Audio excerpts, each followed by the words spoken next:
तुम्हारी सोच की सुई लोगों के बहकाने की दिशा में कैसे घूमने लगी? तुम्हारा अपना दिमाग कहाँ गया? जानती हो ऐसे ढुलमुल लोगों को क्या कहते हैं? स्पाइनलेस।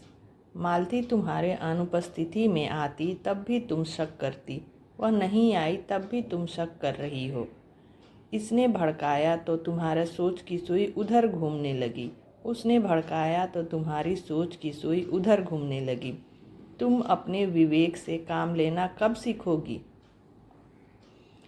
दीदी के यहाँ आकर बहुत अच्छा लग रहा था। एक लंबे अरसे बाद हम दोनों बहनें माँ के साथ इकट्ठा हुई थी। दीदी ने अपनी किटी पार्टी भी इसी दौरान रख ली थी। सभी लेडीज़ माँ के हाथ की गाजर पिन्नी और दाल वड़ी का आनंद ले रही थी। महिलाओं की टॉपिक कम काम वाली बाई पर बात चल पड़ी। एक सदस्य अंजलि शर्मा बोली, मैं तो अच्छी बाई ढूंढते ढूंढते परेशान हो गई हूँ। अब तो अखबार में ऐड देना पड़ेगा, देने वाली हूँ। ज़रूरत है एक सुंदर सुघड़ बाई की। ना ना, ऐसी गलती मत कर बैठना। बाई तो हमेशा बदसूरत और अधेड़ ही रखनी चाहिए, एक दूसरी सदस्य अदिति ने टोका। उसका बातें सुन सभी लेडीज़ ठहाके लगाकर हंस पड़ी। मेरी आंखों के सामने अपनी बाई मालती की सूरत तैर गई। मैंने तो उसे कभी इस एंगल से जांचा परखा ही नहीं। वह तो देखने में भी अच्छी खासी है, जवान भी है। उफ, यह मैं क्या सोचने लगी। पर यदि वाकई ऐसा है तो चलो, अच्छा ही हुआ कि वह भी इस दौरान अपने गांव चली गई। कितना नाराज़ हुई थी मैं उस पर जब मुझे पता चला था कि वह भी मेरे अनुपस्थिति में गांव जा रही है। मैं उस पर बरस ही पड़ी थी। तुमसे सब बात हो जाने के बाद मैंने अपना टिकट करवाया था। तूने कहा था पीछे से बराबर आएगी, साहब का खाना कपड़ा कर देगी। अब अचानक क्या हो गया? मैडम बहन का रिश्ता तय हो रहा है, मुझे जाना पड़ेगा। मालती सफाई पेश कर काम में लग गई थी, मानो उसे आगे कुछ ही नहीं सुनना है। मैं खींचती रह गई थी। पवन को बताया तो उन्होंने भी सामान्य तरीके से लिया था। ठीक है, कोई बात नहीं, मैं कैंटीन में खा लूँगा या कुछ बना लूँगा। पार्टी ख़त्म हो गई थी, पर मेरे दिमाग में शक का कीड़ा घर कर गया था। मालती ने हाँ करके भी ऐन वक्त पर मना क्यों कर दिया? क्या उसे पवन से खतरा? नहीं नहीं, ऐसा कैसे हो सकता है? कुछ सोचते हुए मैंने अपनी सहेली रचना को फ़ोन लगा दिया। उसके यहाँ मेहमान आए हुए थे। अभी तो मालती भी नहीं है। तुम्हें दिक्कत आ रही होगी। क्यों? मालती क्यों नहीं है? वह तो बराबर आ रही है। रचना ने आश्चर्य जताया। क्या? लेकिन मुझे तो कहा था कि वह भी इस दौरान छुट्टी पर जा रही है और मेरे लौटने तक ही लौटेगी। मैं भी आश्चर्यचकित थी, लेकिन मुझे तो उसने कभी ऐसा कुछ नहीं कहा। ठीक है, आकर बात करते हैं। मैंने फ़ोन रख दिया था। दिमाग में घुसा शक का कीड़ा बुरी तरह बिलबिलाने लगा था। मालती को छुट्टी पर नहीं जाना था तो मुझसे झूठ क्यों बोली? इसका मतलब वह मेरी अनुपस्थिति में बराबर घर जा रही है। और क्या? मैं कल्पना नहीं कर सकी। बदन में झुरझुरी सी दौड़ गई थी। मेरे खिलाफ इतना बड़ा षड्यंत्र रचा गया और मैं मूर्ख बन गई। रचना से बात न की होती तो मुझे कभी पता ही नहीं लगता कि मालती पीछे से आ रही थी। मैंने तुरंत लौटने का निश्चय कर लिया। माँ और दीदी के सामने बहाना बना दिया कि उल्टा सीधा खा लेने से पवन का पेट गड़बड़ हो गया है, इसलिए मुझे लौटना होगा। जितनी खुशी खुशी आई थी, लौटते वक्त मन उतना ही टेंशन में था। यहाँ तक कि मैंने पवन को अपने आने की सूचना भी नहीं दी। घर की एक चाबी तो मेरे पास थी ही, उसी से ताला खोलकर मैं अंदर आ गई। मन यह सोचकर आशंकित था कि जाते वक्त जो घर मेरा था शायद अब मेरा नहीं रहेगा।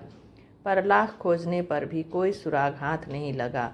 बिस्तर पर अखबार, कपड़े पड़े थे, सिंक में चाय के जूठे बर्तन थे। लग नहीं रहा था कि मालती पीछे से आई है। शक का कीड़ा कुलबुलाने लगा। यही तो उन्हें दिखाना था, और आई भी होगी तो क्या साफ सफाई बर्तन किया होगा, गुलछर्रे उड़ाकर चली गई होगी। मैंने रचना को फ़ोन किया कि मैं आ गई हूँ, मालती आए तो भेज देना। थोड़ी ही देर में वह आकर चुपचाप काम पर लग गई। मैंने किसी तरह अंदर के आक्रोश को शांत किया। गांव से जल्दी आ गई, जाना ही नहीं हो पाया। बहन का रिश्ता आगे टल गया था। तो फिर पीछे काम पर क्यों नहीं आई? सारा घर गंदा बिखरा पड़ा है, ताला लगा था। मैंने सोचा कभी खुला दिखेगा तो कर दूंगी। वह नल तेज खोलकर बर्तन धोने लगी। घर का सारा काम करके मालती चली गई। शाम को पवन घर में घुसे तो मुझे देखकर आश्चर्यचकित रह गए। अरे तुमने बताया क्यों नहीं, मैं लेने आ जाता। दीदी की सहेली आ रही थी तो मैं भी उसके साथ ही आ गई, वरना माँ और दीदी तो आने ही नहीं दे रही थी। अच्छा तुम चेंज कर लो, चाय चढ़ा दी है। चाय पीते पीते मैंने बात छेड़ दी। अच्छा तुम्हें पता है मालती छुट्टी पर नहीं गई थी, बल्कि वो तो यहीं थी और लोगों के घर काम भी कर रही थी। हाँ एक बार देखा तो था, तो फिर उसे बुलाकर काम क्यों नहीं करवाया? मैं ऑफिस के लिए निकल रहा था, वापस ताला खोलना पड़ता, रुकना पड़ता। तो चाबी दे जाते, फिर तुम ही कहती कि उसके भरोसे घर छोड़ दिया, यहाँ ताला नहीं लगाया, वहाँ ताला नहीं लगाया। मैंने सोचा तुम आओगी उससे पहले एक छुट्टी वाले दिन बुलाकर सब काम करवा लूँगा। शक का कीड़ा कुछ कुछ शांत होने लगा था, यह सोचकर कि शायद मैं व्यर्थ ही शक कर रही हूँ। अभी कीड़ा पूरी तरह शांत होकर बैठा भी नहीं था कि अगले दिन रचना का फ़ोन आया।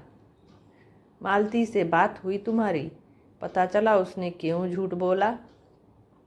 कह रही है प्रोग्राम चेंज हो गया था, पर हमें तो उसने एक बार भी नहीं कहा था कि वह छुट्टी पर जाएगी। मेरी रंजना मीरा से भी बात हुई थी। मीरा तो और भी कुछ बता रही थी। तुम्हारे आसपास कोई है तो नहीं? फुसफुसाते हुए मीरा कह रही थी कि मालती और उसकी खाना बनाने वाली बाई दया आपस में कुछ खुसर फुसर कर रही थी। बातचीत में 2-3 बार तुम्हारे हस्बैंड का नाम भी लिया था। मेरी सूरत फिर से पिचके टमाटर जैसी हो गई थी। ठीक है आज आएगी तब फिर पूछूंगी। मालती के आने पर वह वहीं बैठी थी। उसके आते ही मैंने उसे साफ साफ बताने को कहा। थोड़ी सख्ती से वह लाइन पर आ गई। मैंने साहब के लिए खाना बनाने और कपड़े धोने की बात दयाबाई को बताई तो वो कहने लगी, इन मर्दों का कोई भरोसा नहीं होता, अकेली औरत पर टूट पड़ते हैं। मैंने कहा हमारे साहब ऐसे नहीं हैं, तो कहने लगी कि किसी की सूरत पर नहीं लिखा होता कि वह अंदर से कैसा है। पहले कब उसे तेरे साथ घर में अकेले रहने का मौका मिला? तू तो कोई बहाना मारकर वक्त रहते निकल ले। उसकी बातों में आकर मैंने आपसे गांव जाने का बहाना बना दिया। मेरे दिल दिमाग से मानो बोझ उतर गया था। शाम को मैंने सब बात पवन को बताई तो वे फट पड़े। मालती की बात तो समझ में आती है कि वह गांव की कम पढ़ी लिखी कम अक्ल है, किसी के भी बहकावे में आ सकती है। हो सकता है दयाबाई ने उसे यह सोचकर पट्टी पढ़ाई हो कि खाना बनाने का काम वह लेना चाहती हो। लेकिन तुम्हारी अकल को क्या हुआ है? तुम तो अच्छी खासी पढ़ी लिखी समझदार हो। तुम्हारी सोच की सुई लोगों के बहकाने की दिशा में कैसे घूमने लगी? तुम्हारा अपना दिमाग कहाँ गया? जानती हो ऐसे ढुलमुल लोगों को क्या कहते हैं? स्पाइनलेस। मालती तुम्हारी ना रहने में आती तब भी तुम शक करती, वह नहीं आई तब भी तुम शक कर रही हो। इसने भड़काया तो तुम्हारे सोच की सुई इधर घूमने लगी, उसने भड़काया तो तुम्हारी सोच की सुई उधर घूमने लगी। तुम अपने दिमाग से काम लेना कब सीखोगी? तुम्हारा अपना दिल और दिमाग क्या कहता है वह सुनो और करो, वरना तुम में और काम वाली बाई में क्या फ़र्क रह जाता है? मैं इन बातों से अंदर तक सुलग उठी थी। मन खुद को धिक्कारने लगा था, लेकिन किसे दोष दूं? पवन की नज़रों में मैंने खुद को ही गिराया है। स्पाइनलेस की उपमा मुझे अंदर तक कचोटने लगी थी।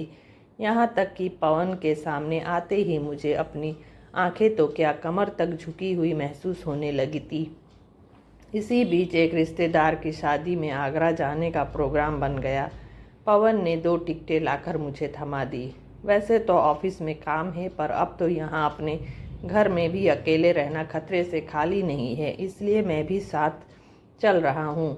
पवन की ऑफिस मेरी वजह से नुकसान हो ये मैं बर्दाश्त नहीं कर पा रही थी। न चाहते हुए भी मेरे आंसू बहने लगे। मेरे मन की व्यथा शायद पवन भाप गए थे। उन्होंने मुझे सीने से लगाते हुए कहा, पति पत्नी का रिश्ता आपसी प्यार और विश्वास पर टिका होता है। लोगों की बातों में आकर एक दूसरे पर शक करने से रिश्ते की बुनियाद कमज़ोर होने लगती है।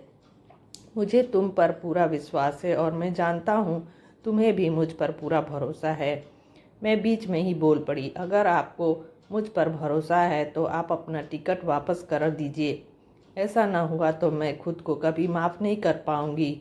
मेरी गैर हाजिरी में मालती आकर घर का पूरा काम करेगी। लोगों की बातों में आकर मैं अपने घर और रिश्ते को क्षति नहीं पहुंचने दूंगी। पवन ने मुस्कुराते हुए कहा, वैसा ही होगा मैडम, जैसा आप चाहेंगी। मैं भी मुस्कुराते हुए उनकी बाहों में समा गई। अचानक मुझे लगा जैसे मेरी झुकी कमर सीधी हो गई हो। तो फ्रेंड्स, कैसी लगी आपको ये कहानी? पसंद आए तो एक लाइक ज़रूर कर दीजिए।